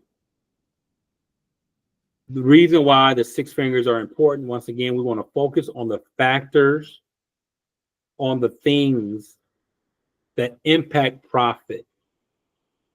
We want to focus on our own behavior, or the behaviors of our employees, all that impacts profit, and are clearly linked to operations. How do we operate? Are we being efficient? Are we being effective? Do we know what we're doing? These factors of the things that how we operate our business will impact profit. So factors are grouped into the three categories: something that is volume related, efficiencies, or using capital. How efficient are we running our business? How efficient are we using the cars that we have, or the gas and the light bill of our, using Taylor as an example, gas and light bill of this property. How efficiently are we tracking those things? Because that determines how much money we make. Okay. So I want to quickly go through. Okay. So I'm just going to go right to new sales now, because some of these things you guys can read, but I don't want to take up too much time since I've only got 20 minutes. All right. So we want to track each finger so that at some point we know if things are going well. So if we're looking at new sales, it says sales generate revenue. Right, just like that chair. I want to sell that chair. I bought the chair for $25. I'm gonna sell it for $100. If I sell it to Jimmy for $100, I just generated revenue. Money's coming in. It says, but not all goods or services sell at a list price. So I wanted to sell the chair for $100, but because it wasn't being sold, people wasn't having interest. I had to drop the sale from the list price down to $75. That's a discount. So the amount of revenue I initially wanted to get, I'm not going to get because I now discounted it. We all go in and we go to the discount. We go to clearance. Have you all been to the clearance? Well, that clearance is a discount. They're not now. Kohl's is not getting the list price for this item. They're gonna get the money for us buying it, but it's gonna be a discount. That's not what they really want to generate. You all in the same scenario sometimes, where you're really offering your product or services at this price, but something has made you decide to discount it. It's still a new sale, but it's not generating the type of revenue that you initially envisioned. Because that's what that line, that first bullet is just saying. The total sales revenue figure equals gross revenue, which is what we talked about, right? We just talked about giving a pictorial of that. The revenue minus the gross revenue, the cost of goods sold, any financial concessions such as discounts, allowances, or returns, all that must be measured. So new sales may be considered as unduplicated customer or additional sales made over and above the previous day, week, month, quarter, or annual. There must be a forecast. So if you have Monday, you have 10 sales, 10 new sales. On Tuesday, you had 15 new sales. How many more new sales did you get between Monday and Tuesday? In this example, you have made 5 new sales. Well, I want to track that because I now need to know what did my team do on Tuesday that got us 5 new sales. I want to do that on Wednesday. So what we're saying is we want to be able to track that and then find out why. On Tuesday, let's say we got 8 sales on Tuesday. We got 10 on Monday. Why did we get 8 sales on Tuesday? Why did we go down? What was the reason? So we want to be able to analyze that. Now, sometimes we may not go day to day. We may go week to week. How did we do this week? Well, we had 200 sales this week. How did we do last week? Well, last week we had 75 sales. Well, what's the difference between 75 sales the week before and 200 now? We made so many more this week. Why? Because maybe our marketing came out. People know about us now. Maybe we had word of mouth, something. But we might track sales from week to week or month to month or quarter to quarter or annually.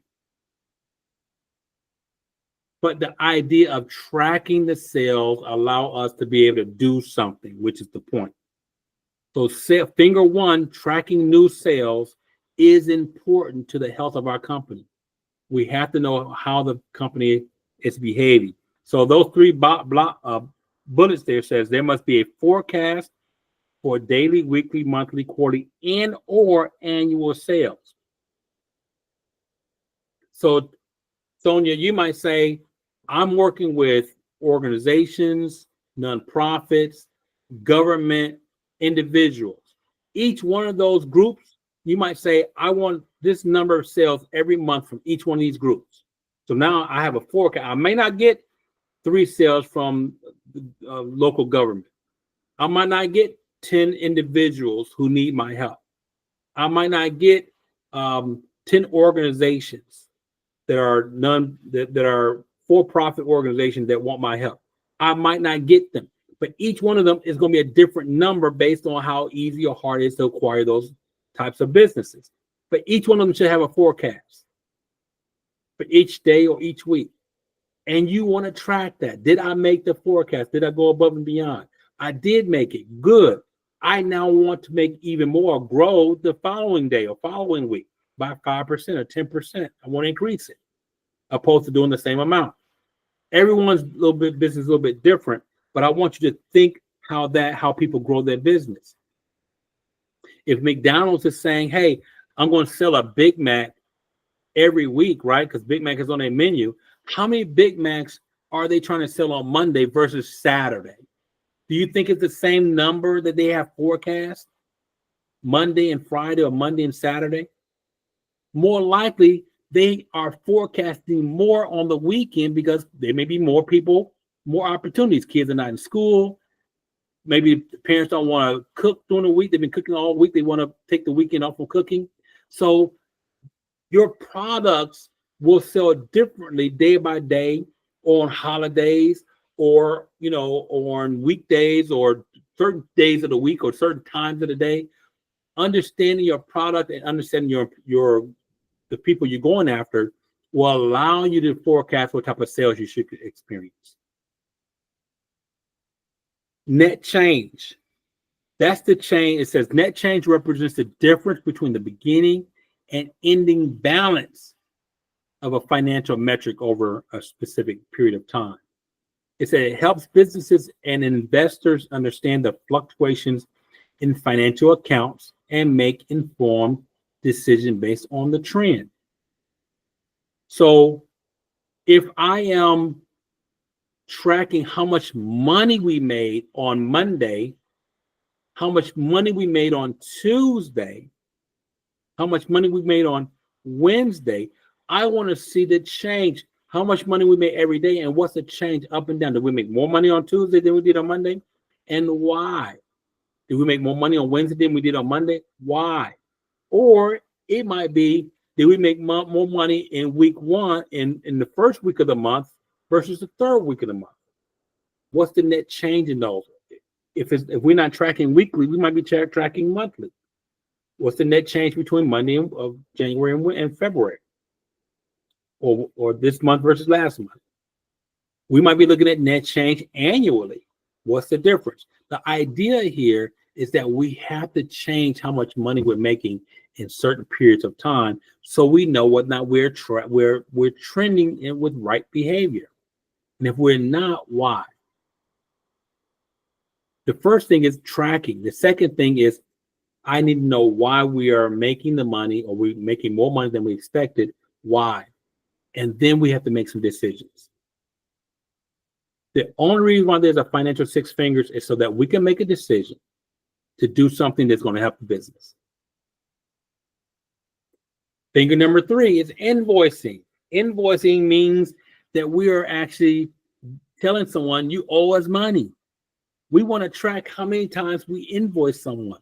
When you're going to Starbucks or Dunkin' Donuts and you make an order at the menu, either going through the drive-through or going inside, when they say, let me tell you how much what you ordered, that's an invoice. Whether they give you a receipt or not, it's an invoice. How many invoices do you want to do per day, per week, per month? You want to track those invoices. It says an invoice is a commercial document issued by a seller to a buyer to request for payment. So if you're sitting down at Chick-fil-A and you're, or Longhorn, when you're done eating, after you ordered everything, they're going to bring you your receipt. Well, you want to pay your bill, right? That's an invoice. It provides an itemized summary of products or services rendered, along with the amounts due for those goods or services, and it can serve as a legal record of a transaction. Yes, you want to keep those invoices so that you can reconcile your bank statements, or the accountant can reconcile the money you say you made. Because invoices are important for financial accounting and tax reporting. They help businesses keep track of sales, monitor the flow of goods and services, manage cash flows, and help you create financial reports. So you really want to have a lot of invoicing going on. Essentially what we're saying, and you want to track those. Finger number 4 is gross margin. We want to have high gross margins, right? So we talked about you selling this chair, right? Tara has a chair she wants to sell. She bought it from Sonia for $25. She realizes it's a historic chair. She now wants to sell it for $100 because the gross margin between that is $75 in revenue she wants. That's a gross margin. She wants high. But if she has to reduce it to $75 because Janice is not going to buy it for $100, but she will buy it for $75, now the gross margin is $50. It just went down. You want high gross margins. Now that's just in dollar figures. Sometimes we give the gross margin in percentages. But I'm giving dollar figures so that you can really understand, for those, so it's not complicated. So it says gross margin is the result of subtracting the cost of a good that you're selling, cost of goods sold, from net sales. Gross margin may also be expressed as a percentage, which is often used when comparing businesses of different sizes and different industries. As a company create their products and services, they incur costs in creating that product or service. They may need to purchase raw materials, such as a chair, or finished goods, such as a chair. Raw materials, such as wood, to make the chair. and making the chair is a part of the expenses that we have to subtract from the revenue. Then there's the labor that goes into making the product or delivering the service. The total cost of labor and materials is the cost of the good to be sold. So gross margin is one of the most important and simplest measures of a business. Companies want high gross margins, as it means that they are retaining more capital per sale dollar. Okay. All right. So we really want to track our gross margins. If it turns out that we have to start reducing the cost of the item that we want to sell, that means our gross margin is becoming reduced. And that's not good, but that's the cost of, you still want to sell the product. So as long as we just track what our gross margins are, it allow us to determine if we need to reduce our staff, because a lot of people are doing that right now. We have all the staff. We're not getting as many opportunities because Trump and the administration has messed us up. So we're not getting as much money coming in here now. We have to cut somewhere if we're going to keep the high margins up. Otherwise, we're going to have lower margins. So it's important for you to understand the concept of gross margins and trying to keep them as high as possible. Finger number 5 is overhead. That's dealing with expenses. We have to track our expenses to reduce expenses. So it's overhead expenses are what it costs to run the business. It includes rent, payroll, insurance, materials, labor, machinery involved, delivery services, utilities, lights, gas, whatever. That's all that's overhead. So overhead expenses are what it costs to run the business. Overhead expenses should be reviewed regularly in order to increase profitability. We got too much lights burning off. We need to cut the lights off in the bathroom. We need to get some sensors. When people walk in, the lights come up. We have to find ways to reduce our expenses at home and in our business. The overhead expenses are other expenses not related to labor, direct materials, or production. They represent more static costs and pertain to general business functions such as paying, accounting, personal, and facility costs. These costs are generally ongoing regardless of whether a business makes money or not. Unlike operating expenses, these costs are fixed, meaning they can be the same amount over time. So if we have a storage facility where we're storing these chairs, that $30 every month is going to happen. That expense is going to happen whether we sold the chair or not. That's important. Some of the operating expenses might change that we may have a little more control over, such as labor. We may need to reduce labor. That might be an operating expense. All right, the last one, because we got 3 minutes left, is receivables. Receivables. We want receivables to be high. That's the golden finger. Receivables mean that a business transaction has indeed happened, but the buyer may not have paid. So if I go to a restaurant, order food, I'm going to give them my credit card. That's a receivable. They got the credit card. They have a promise to pay. That MasterCard, Visa, American Express, those organizations are going to send them the money. It's not going to send them right away, though. So it's a promise. If I give these people a check, that's a receivable. They haven't gotten the liquid money yet. That's a promise to pay. That's the bank or somebody's going to send them money. So we want as many receivables as we get, but ultimately we want liquid money. But the word receivables is, if we're tracking receivables this month, we had this number of receivables that actually came in. Next month, we didn't have as many. Why? What happened? Well, a lot of people gave checks and they didn't clear. Well, that's not good for the business, but it has to be tracked. All these have to be tracked. So it says, it refers to purchases made on credit for goods or services which usually require payment to be made in a short period of time. That's receivables. These goods and services include product sales, donations, or taxes and membership fees, and so forth. Accounts receivables are important for companies that allows them to measure their liquidity. You want to know how liquid you are, how you can actually access cash. So accounts receivable are useful for measuring and attaining many aspects of business. I'm not going to read through all this because I only got a couple minutes left. You all can read that. But again, those are the 6 fingers that as you're building your business muscles, if we track these 6 areas, it allows us to keep our business healthy. New sales, net change, invoicing, gross margin, overhead, and receivables. Skidmore. Focus on factors we can measure that leads to results we envision.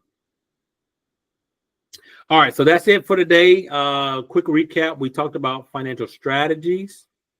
We talked about the fact that spending money can be winning money in terms of our expenses that we have out there. We got to spend money to make money. Decisions make the difference. We want to focus things that matter so that we can make some decisions. We want you to know your revenue, understand what they are, and know your costs. Understand, again, Skidmore. Understand your financial 6 fingers. Some of the takeaways, there's no homework tonight, but some of the takeaways, again, is understanding the importance of business 101 tasks, understand the importance of banking statements, understand the importance of cash flows and your P&L, right, as intimidating now, and other budget statements. Understand the impact of making money and the consequences of not making money. Both of them should be motivators on us understanding our business opportunities. And again, understanding Skidmore, analyzing our data is the only way appropriate business decisions are made.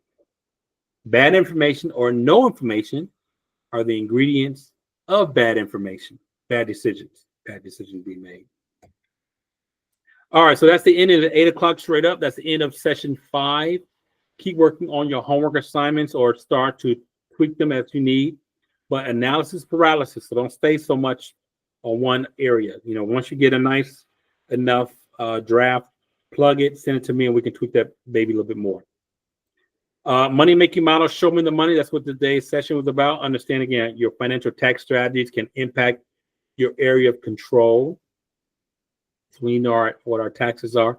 Understand how financial strategies can impact your area of control. Continue working again on articulating your executive summary areas that we've gone through so far. On Wednesday, we're going to talk about your business competition. We talk about your industry analysis, who your competition is, and we're going to go into a site called Reference Solutions. It's a database that we're going to review, and you're going to love it. So don't miss Wednesday. As a quick preview, again, I ask you all to determine your SIC code, your standard industry code, or code called your NACSIS code, North American Industry Classification System. Know those because we're going to be using them. And if you don't know them, we'll figure it out during the class.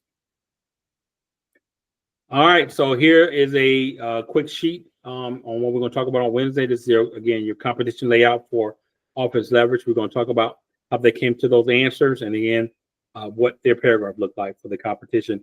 And that's going to be what your homework is going to be on Wednesday evening. That is it. That is it. Ladies, any questions? I know that's a lot. That's a lot, but we're here to build your business muscles. Any questions? No, not at the moment. No questions. So I had mentioned that I was going to ask you all, what was your aha moment for this class thus far? What is something that you didn't know about, or you know what? Wow, I'm glad I'm in this class. Is there one thing that you all have learned thus far in the first 2 weeks that has either motivated you about your business, or something that, you know what, I didn't think about it that way? Everything. For me, the tags. The tags. Yeah, that's not in my. Cause I have a full blown what do you call it? The business plan. And some people say it's too much. So I guess I got it. It just depends on who's going to be the ask will determine how brief or how detailed it needs, because I'm known to be kind of wordy. So I definitely need a more I'm learning how to be more concise with this class too. I know you asked for just one, but absolutely. I love that, because your business plan is is a template of itself, right? It's a basic, whatever you put on it, I don't care how extensive you are or not, it's your basic business plan. Mhm. Whoever you want to get something from, either money Mhm. or a relationship, a partnership, you Mhm. decide what am I going to take out of this Mhm. to show the bank, and then save that under the banking business plan. Gotcha. Mhm. And then you can go back to your basic template, because now I want to talk with Jameez. Jameez might become one of my business partners, my investors. I want to take out or add to what I Mhm. want to show her. And that Right. will be my investment template. But I'm always going to have a main template that I don't show nobody but myself. And I'm Mhm. going to pick or add to that based on Mhm. who I'm getting something from. Okay. That helps me to feel a little bit better about my business plan, because one organization was like, that's not a business plan. And I'm like, you freaking idiot. Yes, it is. It may be too Absolutely. much for you, Yep. but again, I have to see who I'm sorry for using the word idiot, but No, I I understand have what you mean. But everybody don't need to see everything in your business plan. If, you know, your and vision that's on how what I much did. money I you want to spent make. everything. And Information so that's overload. why working with Jameez and the team Mhm. at Great Wealth Works, when you are Mhm. saying, hey, I'm going to be having a business meeting with such and such. Mhm. Here's my plan. What should I take out that I don't need to show them? And Gotcha. then we can work with you to say they don't need to see this, they don't need to see this, return Mhm. this, change this. We can go Right. work with you, opposed to you saying, here's everything, and now they see something that they should have changed, and now they're thinking different. Right. Right? And then the other way around is you're now going to the bank and you're taking this to the bank, and there's things in there they need to see that you don't have, and now they're feeling, because they're not going to tell you what they need to see, Right. but they're going to see whatever they show you. And now all of a sudden there are things in there that they should see that's not in there, and now they're going to decline you, and you Mhm. won't even know why. Mm. It's because these things wasn't in there. The financial picture wasn't in there. The fact that you put in there, you didn't even put your own salary in there. They want to see you making the salary. Even if you don't even give yourself that salary, they want to see that there is a spot for payroll. Mhm. Gotcha. Right? But again, working with the consultants with Great Wealth Works Mhm. allows you to understand your business a little bit better, Mhm. besides going out there and throwing a dart in the dark. Right. Right? All right, ladies, it's 8:06. Thank you all again for participating and answering some of the questions. I know off the top of your head, but that's how it's going to be a lot of times. People ask you questions and you can't go and find an index card. You got to be able to know it. So good stuff.